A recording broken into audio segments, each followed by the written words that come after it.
అనగనగా ఒక ఊర్లో రాము అనే కుర్రాడు ఉండేవాడు.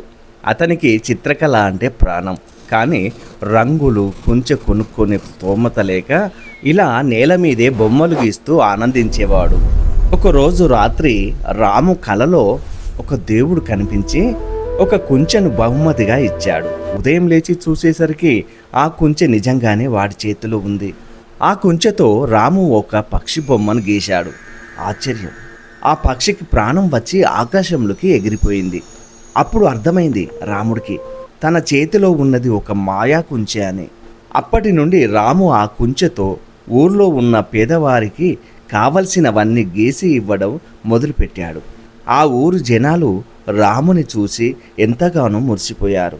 ఈ వింత గురించి ఆ దేశపు రాజుకు తెలిసింది. అతనికి చాలా దురాశ. వెంటనే రాముని బంధించి తన కోసం ఒక పెద్ద బంగారు కొండను గీయమని ఆజ్ఞాపించాడు. లేదంటే చంపేస్తానన్నాడు.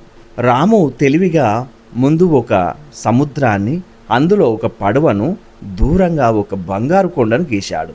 ఆత్రంగా రాజు పడవ ఎక్కాడు. రాజు పడవ ఎక్కగానే రాము ఒక పెద్ద తుఫాను గీశాడు. ఆ తుఫానులో పడవ కొట్టుకుపోయింది. దురాశపరుడైన రాజుకు తగిన శాస్తి జరిగింది. చూశారు కదా, దురాశ దుఃఖానికి చేటు. మన దగ్గర ఉన్న నైపుణ్యాన్ని ఎప్పుడూ ఇతరుల మంచి కోసమే ఉపయోగించాలి.